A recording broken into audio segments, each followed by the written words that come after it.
Queridos irmãos, muito boa noite, que a preciosa paz esteja sobre a sua vida. Quero compartilhar uma palavra com todos vocês.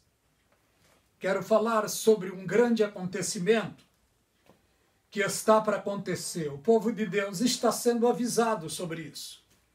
Deus usou os seus profetas e está usando nesse último tempo os seus profetas, os profetas da última hora. E quando eu estou dizendo os profetas, eu não estou dizendo os profetas do engano, do engodo, não. Eu estou dizendo dos verdadeiros atalaias, aqueles que estão deixando o Espírito Santo usá-los para avisar a igreja que nós estamos perto do arrebatamento. Que sejamos atalaias de Cristo nesta última hora. No livro de Mateus, capítulo 24, o sermão profético, revelação do Senhor Jesus Cristo sobre as coisas que iriam acontecer e estão acontecendo. Olha o que diz Mateus 24. E quando Jesus ia saindo do templo, aproximou-se dele os seus discípulos para mostrar a estrutura, a beleza do templo. Jesus, olhando para eles, disse: não vede tudo isto? Em verdade vos digo, que não ficará aqui pedra sobre pedra, sem que seja derribada. E este era o grande templo de Salomão. O grande templo, muito lindo, estrutura muito forte. O templo que Herodes o reconstruiu. Era uma coisa muito linda, muito bela. E o Senhor Jesus Cristo disse aos seus discípulos: não vede tudo isto? Em verdade vos digo, que não ficará aqui pedra sobre pedra sem que seja derribada. O Senhor Jesus Cristo estava profetizando algo que iria acontecer naquele lugar, naquele templo, praticamente 36 a 37 anos depois da sua morte. Os discípulos ficaram atônitos, curiosos. Dias se passam. Estavam no Monte das Oliveiras, André, Tiago, João, e lhes fizeram a pergunta novamente: Senhor, fala para nós, que sinal haverá da tua vinda e do fim do mundo? Jesus Cristo disse: acautelai-vos para que ninguém vos engane. Olha a pergunta dos discípulos. Fala para nós. Quando acontecerá estas coisas? Que coisa? Aquilo que Jesus Cristo disse: não ficará aqui pedra sobre pedra. Era sobre isso que os discípulos queriam saber. E também na mesma pergunta: que sinal haverá da tua vinda e do fim do mundo? Três coisas. Tua vinda aqui não é arrebatamento. Aqui é parousia, arrebatamento. Aliás, aqui é parousia. Arrebatamento é harpazo. A segunda vinda de Jesus Cristo é para judeus. Não é para a igreja. A igreja de Jesus Cristo, a fiel igreja, não está aguardando a segunda vinda de Jesus. Não. Jesus Cristo veio a sua primeira vez, há 2000 anos atrás. Ele não foi muito bem-vindo. Chamaram ele de beberrão, de comelão, de falso profeta. Rechaçaram a sua mensagem. Perseguiram e o mataram. Apenas uma meia dúzia acreditou nele, na sua palavra. Quando eu estou dizendo meia dúzia, é uma força de expressão. Naquela época, segundo a história, já tinha quase que 8 a 9 milhões de judeus. Quando o Senhor Jesus Cristo assume o seu ministério, 3 anos e meio, quando ele vai para a sua casa, só tinha quase 500 cristãos. na sua despedida. 500 cristãos, praticamente, em vista de 8 a 9 milhões, não representa menos de 1%, nem isso. Uma minoria acreditou nele. Uma minoria levou a sério a pessoa do Senhor Jesus Cristo e a sua palavra. Mas foi para esta minoria que ele disse: ficai na cidade de Jerusalém até que do alto sejais revestidos de poder. E eles foram. 500 foram. Mas dentro de 10 dias, 318 ou 19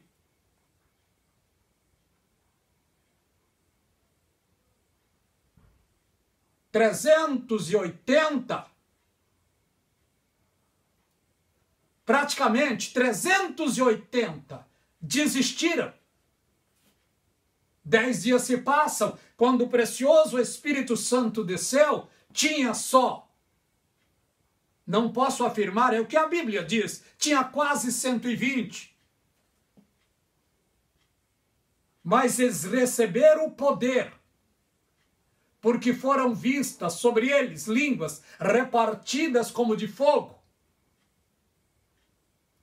E ele falava em outras línguas. A história você já sabe. Jesus Cristo, quando estava aqui, ele formou as bases da igreja. E as bases da sua igreja são os 12 apóstolos, não mais. A fiel igreja de Jesus Cristo tem como base apenas 12 apóstolos. Só esses, não mais.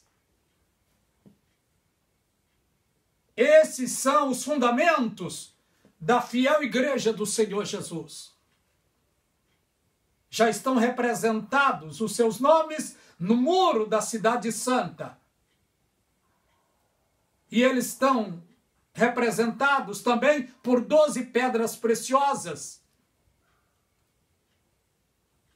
O Senhor Jesus Cristo advertiu os judeus, dizendo: acautelai-vos para que ninguém vos engane. E os judeus, por não vigiarem, hoje tem na frente da Torá um livro chamado Talmud, que fez eles tropeçarem. E eles estão em tropeço até hoje, porque deixaram de acreditar totalmente na Torá, dando credibilidade ao Talmud. O Talmud é uma perversão que ensina eles a tropeçarem. Por isso é que até hoje os judeus estão, parece que, dormindo. Estão no sono da indolência. Porque a Bíblia diz: ele veio para o que era seu, mas os seus não receberam. Rechaçaram. Não aceitaram a sua pessoa, a sua palavra. E o mataram.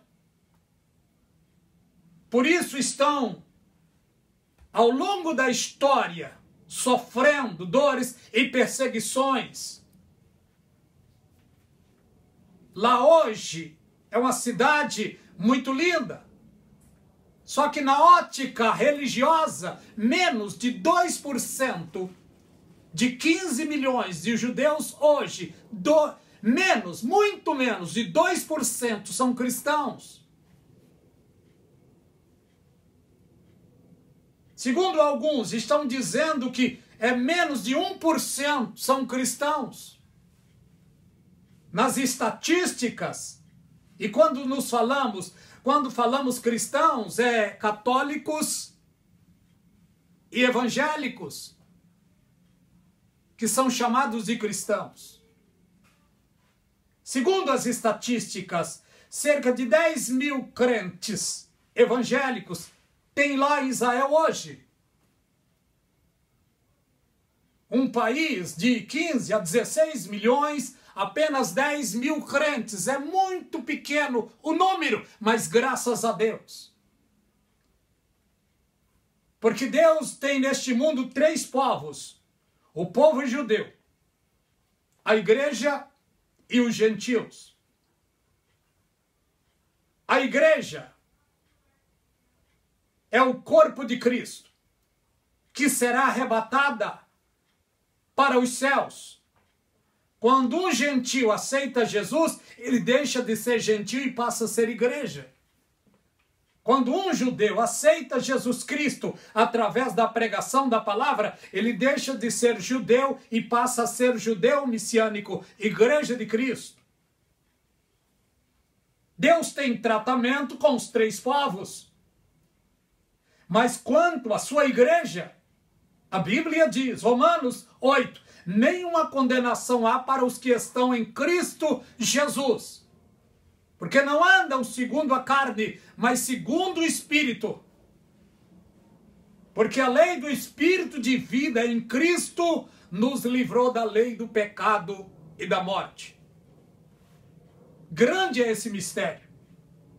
Por isso é necessário a pregação do Evangelho, é necessário ouvir o Evangelho, é necessário crer no Evangelho e mais necessário ainda é confessar o Senhor do Evangelho. E o Evangelho de Cristo é simplesmente puro. Ainda que muitos estão colocando lama, mas o Evangelho de Cristo continua puro, puro. E este evangelho deve ser pregado. Olha o que ele diz, sinais. Porque muitos irão em meu nome dizendo, eu sou o Cristo, e enganarão a muitos. 6. Ouvireis de guerra e rumores de guerra. Olhai, não vos assusteis, porque é necessário que aconteça, mas ainda não é o fim. O 7. Porquanto se levantará nação contra nação e reino contra reino. Haverá fome, peste, terremoto em vários lugares. Nós, como igreja de Jesus Cristo, estamos exatamente dentro do versículo 7, vendo e ouvindo aquilo que Jesus Cristo disse. Ouvireis de guerra e rumores de guerra. Não é o que estamos vendo e assistindo? Terremotos, furacões. Olha o que está acontecendo nas Ilhas Maldivas, nas Ilhas Canárias. Está diante dos nossos olhos os cumprimentos proféticos da palavra de Deus. E pelo que entendo, o arrebatamento, ele não é falado claramente aqui no versículo. Aliás, no capítulo 24, ele não é falado claramente, porque Deus tratou aqui com os judeus. Pelo que entendo, o arrebatamento está escondido, o arrebatamento está codificado no versículo 8. Olha o que diz o 8. Mateus 24, verso 8. Mas todas estas coisas são princípios de dor, começo de dores. O mundo está indo de mal a pior. Estamos vendo o que está acontecendo a nível mundial. Guerras, rumores de guerras, guerras urbanas, o tráfico, as trocas de valores, o amor perdendo efeito, traições, filho matando pai, pai matando filhos. É o que nós estamos presenciando nos nossos dias. Mas ainda não estamos no princípio das dores. A pandemia tem levado a cabo a muitas pessoas. Só no nosso país, quase 600 mil pessoas. No mundo todo, praticamente 12 a 13 milhões de pessoas, pelo que analiso, têm partido. Mas no momento do arrebatamento da igreja, o que aconteceu dentro de um ano no mundo, no momento do arrebatamento da igreja, coisas piores irão acontecer. O que aconteceu nesta pandemia será fichinha. E olha que eu não sou profeta do caos, não. Eu gosto de falar a realidade da palavra de Deus. A maior profecia está nas minhas mãos. E no momento do arrebatamento, haverá duas colheitas. A colheita preciosa para Deus, que é o arrebatamento da igreja. E a colheita de Satanás. Porque no momento do arrebatamento, o trânsito do mundo vai parar. A CET não vai vencer. A polícia, os bombeiros não irão vencer. Porque é carros batidos em todos os lugares, motos, ônibus, trens, aviões caídos em várias partes do mundo. O caos generalizado em toda a terra. Gritos de medos e de pavor. Porque ali está acontecendo o princípio das dores. Milhões e milhões e milhões de mortos em toda a terra. Milhões e milhões e milhões de acidentados ainda vivos dentro dos carros, dos ônibus, dos trens.